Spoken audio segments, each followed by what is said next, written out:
afternoon, Mrs. Brown received an urgent telephone call from a Mr. Harold Price, who worked in the local supermarket.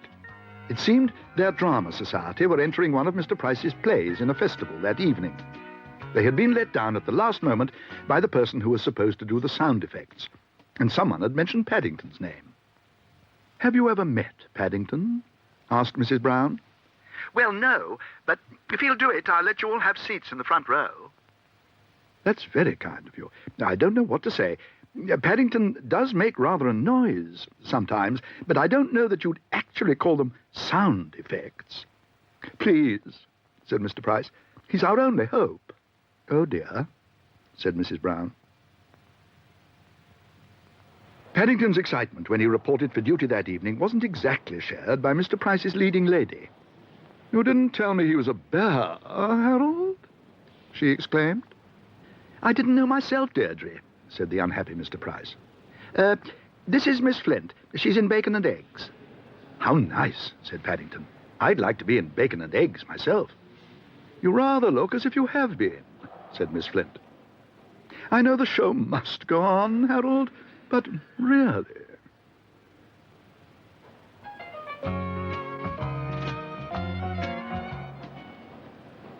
But as the evening wore on, even Miss Flint had to admit that Paddington was doing a very good job indeed.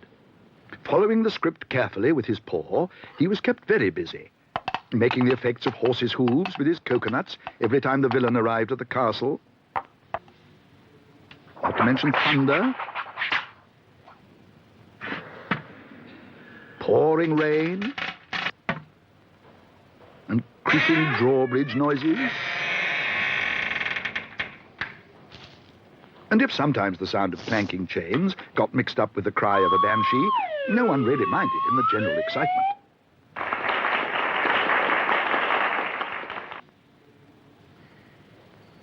It was after the interval that things started to go wrong.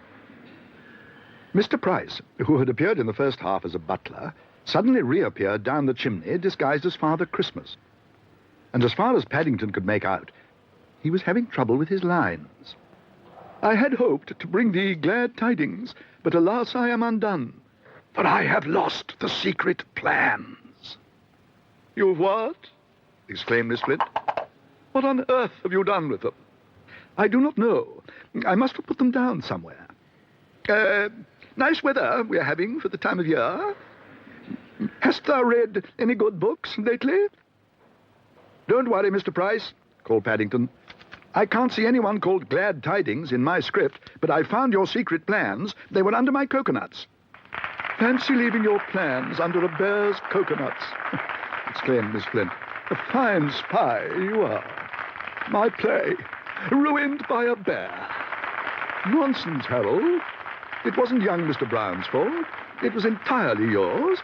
Anyway, the audience seemed to like it." "Oh, thank you.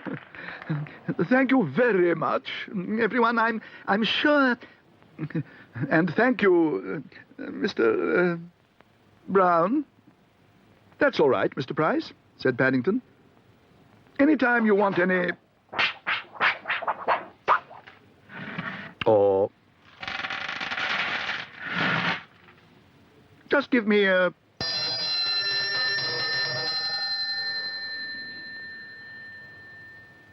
and I'll be round before you can say... marmalade sandwich."